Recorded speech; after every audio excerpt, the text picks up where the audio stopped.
Welcome to Your Business, Your Life with Matt DeFrancesco, your personal financial technician. Whether you've had years of success in your business or just starting out, Highlift Financial can help you create a vision for your business, life, and family, and align these for generational wealth. As they say, what happens in your life affects your business. And now, on to the show. Hello and welcome to Your Business, Your Life with your host, me, Matt DeFrancesco. And, I'm really excited. By the time you're listening to this podcast, I'm sure most of you are already into your goals that maybe you set at the beginning of the year. And there might be a number of you that are just maybe struggling with those goals.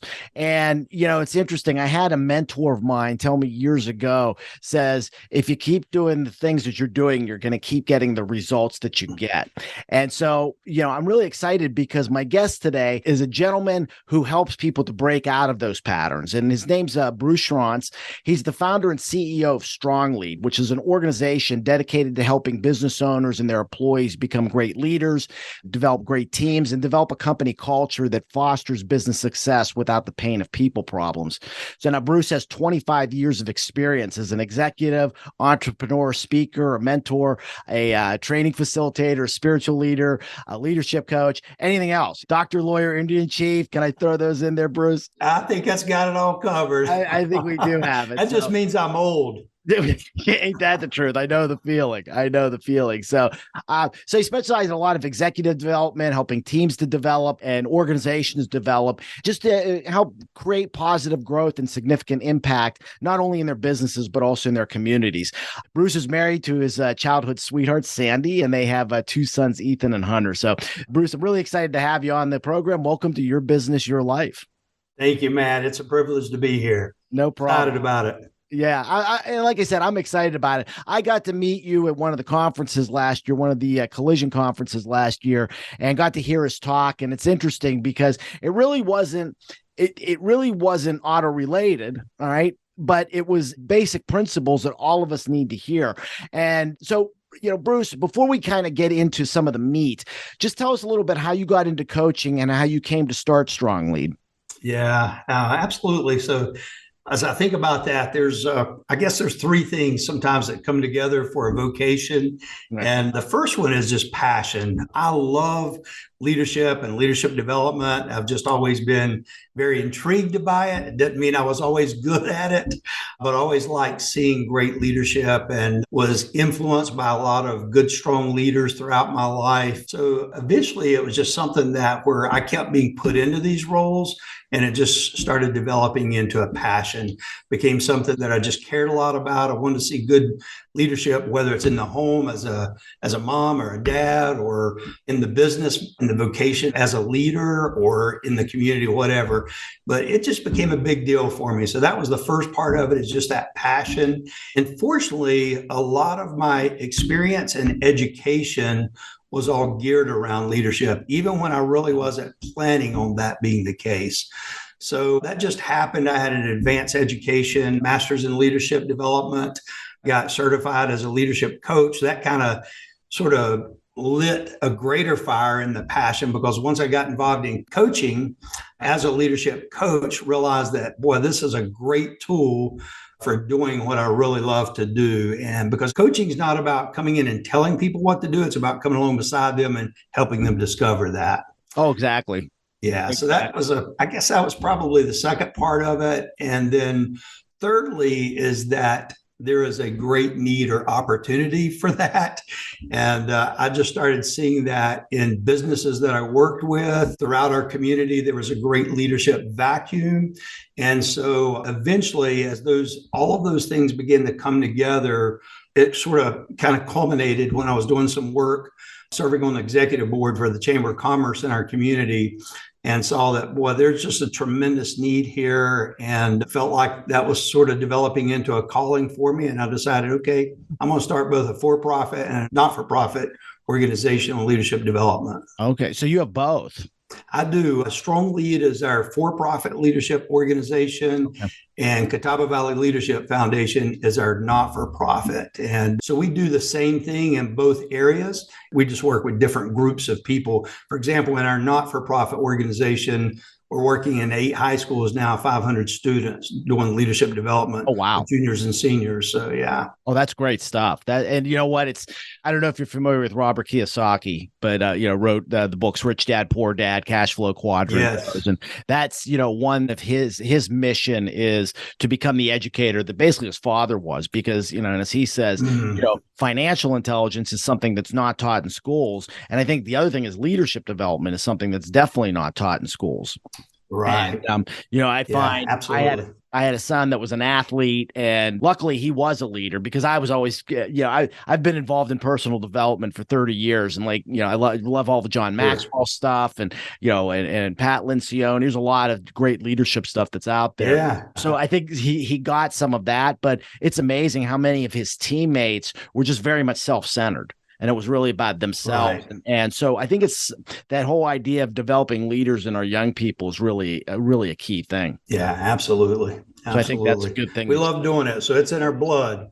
Well, exactly. I'm kind of the same way too. So, I guess, and I'm going to kind of go a little off script here. So, Sure. Because, you're bringing in, you're talking to high school students, you're talking to business leaders, all these different things. Why do you think there's such a need for leadership training? And also, why is there a bit of a vacuum from it?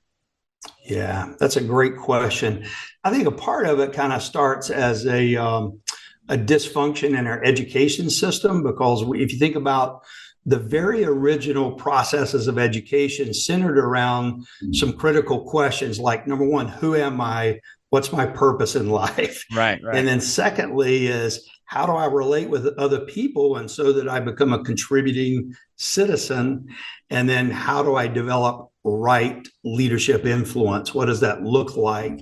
And so that was kind of the foundation of the education system. Over the years, we've gotten so academic in our nature, and a lot of grading and testing and things like that. And I think we kind of lost some of the great fundamentals in our education system.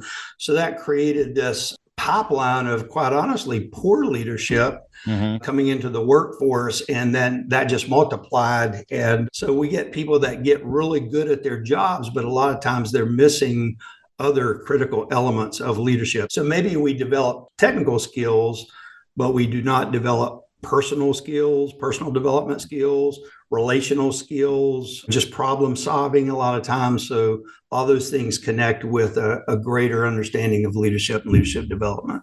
Yeah, no, I definitely see that. And I think, I think a lot of times when we talk about leadership development, especially among business owners, we're thinking about the business owner themselves, but we don't always look at their team, and we don't look at their employees. So I know that's an area that you work in too. So I wanted you to talk a little bit about it, because we discussed when we first met about these 3 areas that you work, and I covered them in the intro: the executive development, team development, and organizational development. So I wanted you to go into a little more detail about how your team works with the business owners and the nonprofits in these areas.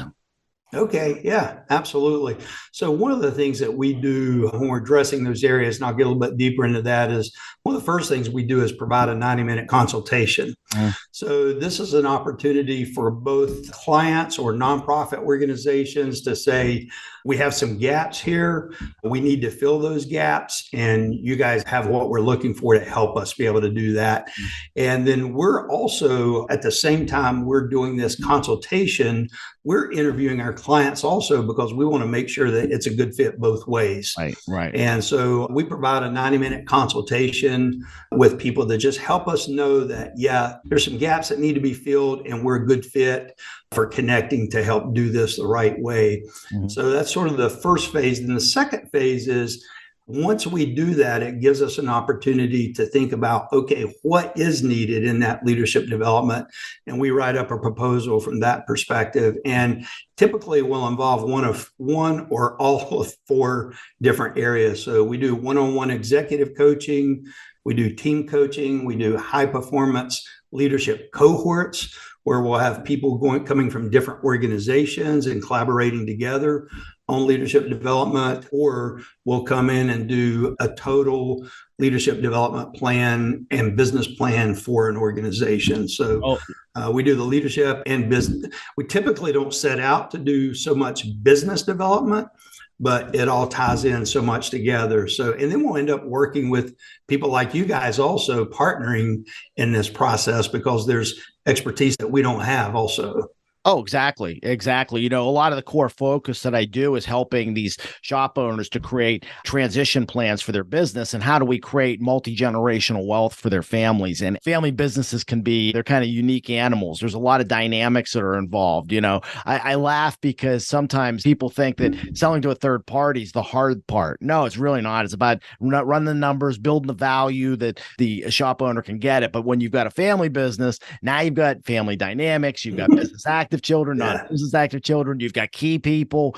And so as I'm putting together these plans, a lot of times it's like, look, you know what, there's some issues here, maybe from a leadership standpoint, maybe from an organizational standpoint, that you do. I can't tell you how many of these shop owners don't have a business plan. Yeah, absolutely. We run into that so often. And it doesn't mean they're a bad organization because typically they're growing and they're making things happen. Yep. But a lot of times they may not be enjoying that growth. Right. Because of all the pain points they've got from maybe knowing how to operate from a technical perspective, but maybe not necessarily run a business, or how to develop their people, how to bring responsibility and accountability into the picture the right way. Yeah, exactly. And that's typically, so that's the third area after we do a 90-minute consultation and then write a proposal that's right for an organization, is then we typically start saying, okay, what's what we call a same page process. And so with that, we decide, okay, what's the mission? What's the vision? What's the core values of your organization? How do you want it to run? What do you want it to look like? Mm-hmm. And then the second part of that is, okay, now what's your top level team that's going to be responsible for that? Right. What are the gaps with that team? Again, maybe that they had great technical skills, but maybe they're struggling with some of those leadership skills, some of those relational communication, whatever.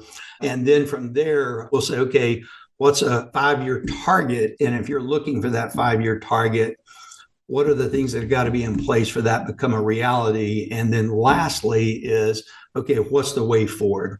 What are we really going to do to truly close these gaps? So it becomes a very tight plan. And probably there's two things that I always say we bring that's really critical, maybe, well, three, I guess. Number one is that we're competent in what we do for leadership development.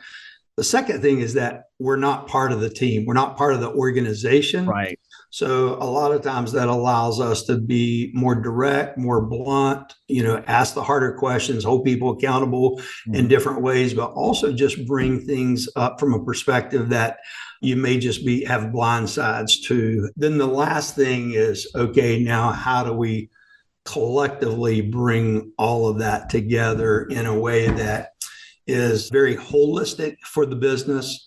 It's very systematic in that it's orderly for the business, and also that it's very organic to the business. So typically that's the three critical elements. We have a 90-minute consultation, a proposal, and then we develop a same page process. And that includes the one-on-one executive coaching and or team coaching, or business development, or high performance leadership cohort. So all of those things. Right. One thing that, I was thinking about, you were talking about this idea of, I'm going to term it the outside expert, because a lot of times when you're the outside expert, people are willing to be more open. And, as you're doing this consultation, are you talking to employees too, maybe just to kind of get in their head of because maybe they'll be more open with you than what they're telling the business owner. Is that part of the process? Yeah, it really is, especially when we're doing individual one-on-one coaching. So when we go into that process, we make sure that the people that are hiring us in the organization, as well as the people that we're coaching, is that when we go behind closed doors and we're doing individual coaching, it's very confidential.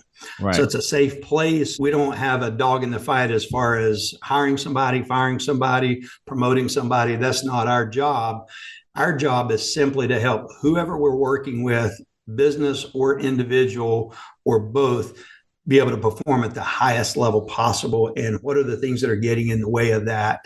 And so it creates a very safe environment. Quite honestly, we may get into things that are very technical in the business in regards to helping them build standard operating procedures, for example. Right. Or what's their one area of growth? Maybe it's communication, or they may be really just struggling because they got some family issues and they say, man, I got to figure out how to be a better dad or a better mom. That's all connected with me also. So, leadership is very holistic in someone's life. So exactly. That's why when I started the podcast, I titled it Your Business, Your Life, because that's really what I found working with family businesses is that what happens in your life affects your business, and what happens in your business affects your life. And the two are intertwined.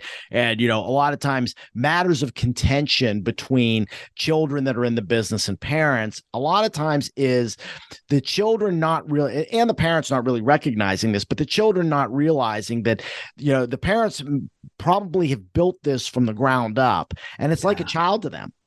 And all of a sudden now here's their biological child that is now wants to bring new ideas. And it's almost like, boy, it's threatening to a certain extent. It's just like with our own kids, like, teachers teaching something out there that's kind of contrary to what we believe, we're going to get defensive, correct? Right. Yeah, absolutely. And it's a similar sort of thing. So I think that's fascinating, and I think you really almost have to encompass all of those areas, not just the technical aspects, but the emotional and the spiritual aspects too, because they're all intertwined. That's right. Yeah. I had a story one time where I was working with a large local hospital, and the CEO said, I want to talk to you about what this looks like when you come into our organization. Right. And he knew that for me, faith is an important part of who I am. Mm-hmm. And he said, I need to make sure you don't have a religious agenda in this. And I said, well, remember, I'm not asking to come into your organization. You've invited me to come into your organization. Right. And it's because you've seen and heard from other companies of what we do with leadership development. I said, so I don't have a religious agenda, but I do have an agenda for people to understand really who they are, what makes them, what's important to them, what their values are, because if they don't get clear on that, they'll always be wobbling. Yes. They'll not know how to stand in their own leadership. And I said, just imagine this. Imagine you hired me to come into your hospital and do leadership development. The first thing I do is come in and tell them that, hey, look, your values don't matter in your leadership development. Your core beliefs do not matter in your leadership development. The things that you feel are priorities in your life doesn't really measure into your leadership development. I said, what do you think they would do with me as a leadership coach? And he said, they'd probably throw you out the window. All right. Yeah. And I said, exactly. So, leadership, it's a personal thing. It's getting clear on who you are and your identity and your values and what makes you who you are. And a lot of times, quite honestly, very few people have an opportunity to really explore that and get clear on that. And then you certainly don't know how to live it out. Right. That's exactly right. And I think, there could be a vacuum too when we're not fulfilling those leadership roles. I actually started at our church a small group for dads, young dads. Yeah. Okay. Yeah. Another young dad that's basically, I'm kind of mentoring them into running this group, and, very devout, he and his wife are raising their kids right and all this stuff. But, we were talking to one day and said, I think the biggest problem in our country is that men are not stepping up and being what they're called to be. And so we need to help to encourage them to do this. And we're seeing tremendous growth out of this. And I think no matter what your faith is, we have a certain responsibility to lead people, whether it's our families, whether it's our employees, whether it's our, communities. I think those things are really important. And that's why I love what you're doing out there, because I think it's so needed in our world. Yeah, I appreciate that. We've talked about this, that, when we're thinking leadership development in the most holistic form, we're saying, first of all, we want people to think about leadership as their corner of the world. Yeah. So don't think about things that you don't have influence over, but just think about, what does it look like to be a leader in your corner of the world? Just your piece. What does that look like? So you've got a family where you have responsibility and accountability. What does it look like to be the best version of you in that family? Right. You've got your vocational perspective. If you're a student, then your vocational perspective is your school and the influence of people around you. Right. What's your specific responsibilities, and how do you have accountability for those responsibilities? Or if it's your vocation, how do you be the best version of you in that workplace and help create the right culture. If you want to live in a good culture, you got to help be a part of that. Influence is about helping move people from one place to other. So it can't be neutral. It's either going to be positive or negative. So we all have leadership influence, and we're either moving people around us in a positive way or a negative way. Yeah. But again, what does it look like to do that in your corner of the world? And then where's your different responsibilities in that? And then lastly is, what's the area that you need to grow in to make that happen? And usually it's not 5 areas that we need to grow in. It's 1 or 2 specific areas that maybe we need to just get better at. Right. And we want to, but quite honestly, a lot of times we just don't know what that looks like. So if you think about change starts with awareness, but that awareness does not create change. So you got to be aware that there's change that needs to take place. And then I have to have the motivation for that change to take place. And then I have to have the skills and tools to be able to fulfill that. And then lastly, I have to change the environment. I have to literally make things happen. So there's a process in that. And so that's a lot of the leadership development is bringing awareness to the situation, so you know what it looks like to be the best version of you and whatever your corner of the world is that you're dealing with at that time. Right. And then how do we help equip you, support you, encourage you through that process? And then it's, how do you really engage with it? It's interesting that you mentioned that, because I think sometimes we talk about all these different areas and it can be a little bit overwhelming. And so, I was thinking, so in your 25 years of experience, what is the 1 or 2 biggest, let me put it this way, 1 or 2 main reasons why somebody would come to you?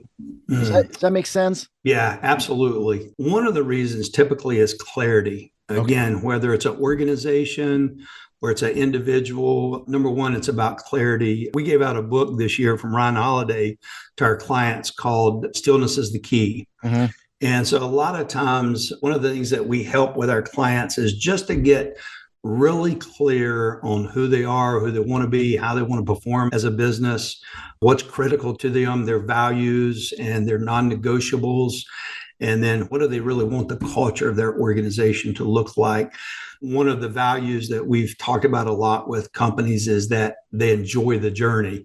Because a lot of times we bust our tail to build these organizations. And even though they may be growing, we're not enjoying that growth because we've kind of got lost in the business aspects of it, right? Right. So a part of it, one of the things that we help companies with is just get clarity. The oldest client that I have, they're still a client today. We've been working with them for 14 years. And I remember going to the owner of the organization and I said, what's the vision for your organization? And he said, I don't really know, but I got bullet point thoughts and ideas about it. And I said, okay. And I said, well, you own this organization. You're the sole owner of it. And you've got 200 people working for you.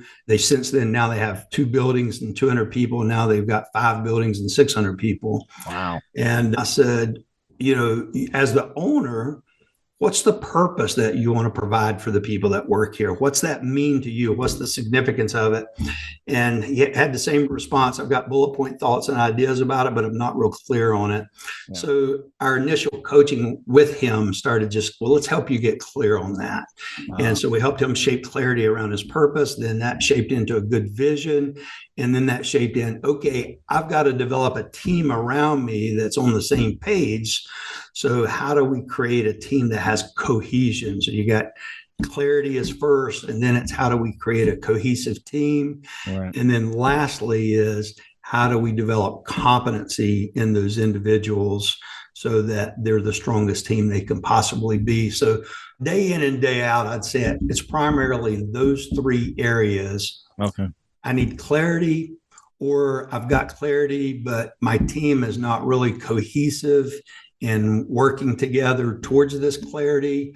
Or maybe we want to be cohesive, but we got some gaps in our competencies. Okay. And whatever that may look like. And sometimes it's very, very technical oriented competencies. And sometimes it's a lot of soft skills that people just don't have, especially in the leadership roles. Right. And do you find that sometimes maybe there's no clarity there because the vision has not been effectively communicated by the business owner or the leader?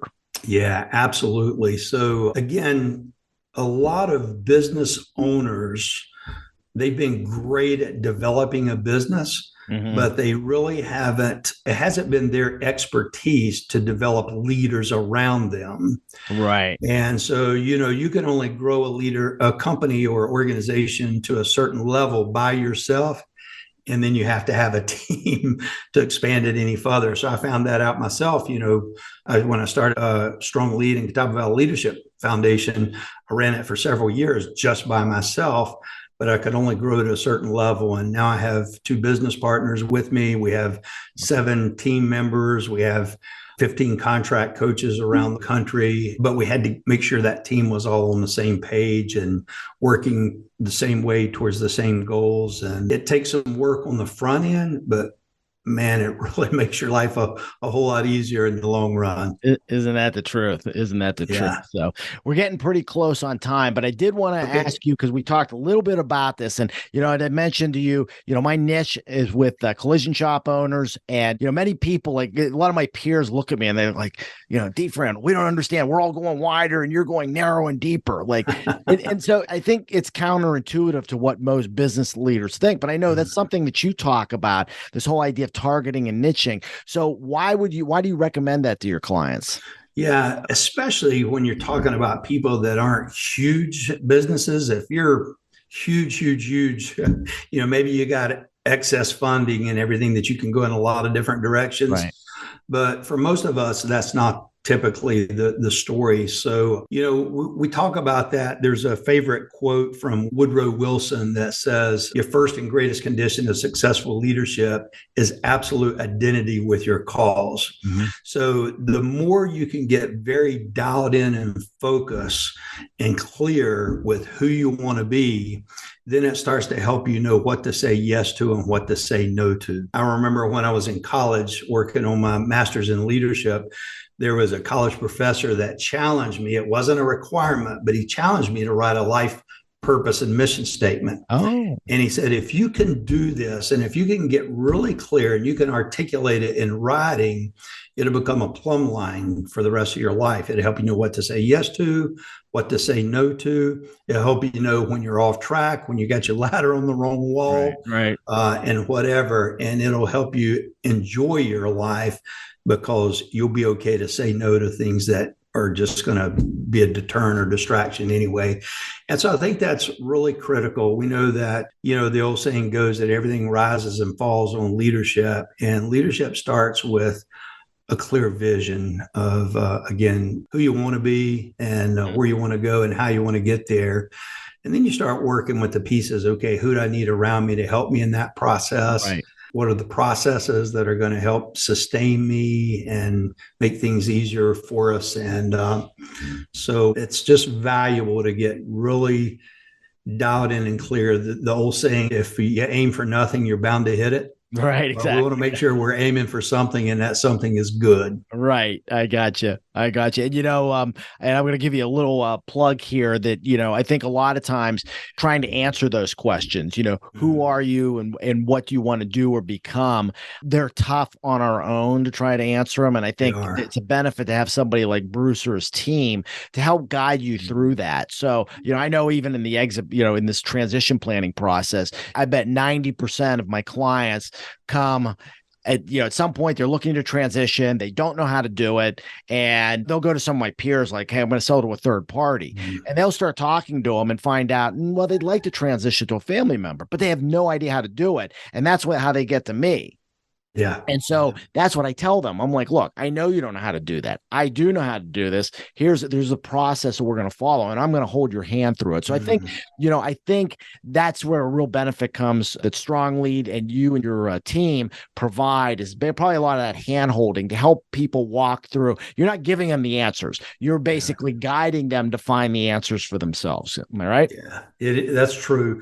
My business partner, Chad Hall, one of my business partners, said this to me years ago when we were working together on something, is that the greatest joy I get is that we're not going in trying to be heroes in organizations. Right. We're going in trying to help the people that run those organizations be heroes. Right. And the people that work there become heroes. And it's just a great joy to be able to come along beside people and help them discover what it looks like to be their best and contribute in the best ways possible and enjoy that process.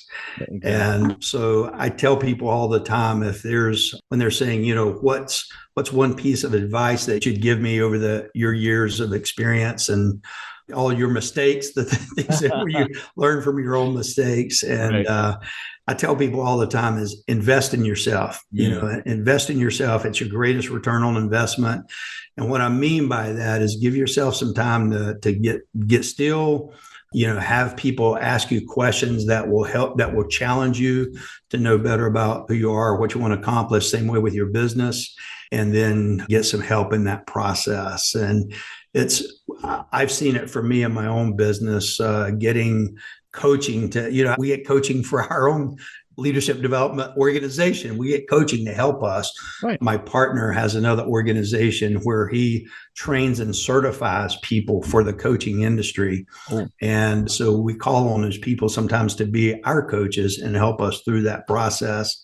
And it's been one of the greatest return on investments we could possibly make as an organization. So, my coach preaches that you need to be investing 5 to 10% of your revenue, whether it's top line or bottom line, into yourself. And the beauty of doing a percentage is as your business grows, those numbers go up. So when you're doing $200,000, well, that's 20 grand, right? Yeah. But then when you grow to 500,000, that's now 50 grand. Now, when you grow to $1 million, that's 100 grand. And you can do some really, really great things from a personal development standpoint with that type of money. So make a percentage of whatever your top line, bottom line, net, gross, however you want to work it out. But I pretty much do 10% of what my gross is. Sure.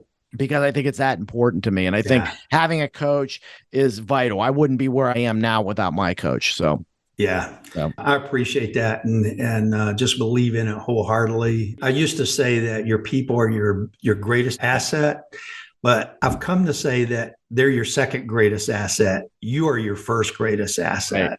Right. And, we talk about helping those leaders get confident and get competent and get credible. Right. And when you're showing up as a leader with confidence and competency and credibility, then the sky's the limit. And the people around you usually appreciate the cultures that you're creating. So, yes, exactly.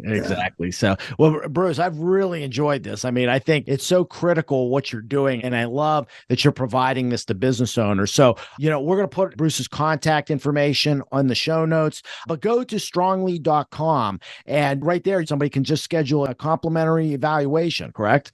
Absolutely. Yep. Okay. Yeah, we'd love to do that. Take us up on that. And if you don't get anything else, you'll walk away from that knowing there are some gaps that I need to fill. Right. Right. And I think the more clarity that you have, the more peace you can start to find. And I think that's really what it comes down to. So absolutely. But thank you, Bruce, so much. I appreciate you being on Your Business, Your Life. And the last thanks always goes out to you, the audience. Thank you for listening to Your Business, Your Life with me, Matt DiFrancesco. If you've not subscribed to the podcast, please click the subscribe button below. That way, when a new episode comes out, it'll download directly to your device. And also, if you're either listening through the podcast or watching on YouTube and you like what you're hearing, please give us a 5-star rating. That helps us to get the message out to more people out there. So, with that, again, I just want to thank everybody for listening. Thank you, Bruce, for being on. And let's make every day a great day. So take care. God bless. And we'll see you all guys next time. Hey, I really want to thank you for listening to the Your Business, Your Life podcast. If you want to be notified when new episodes become available, click the subscribe button below.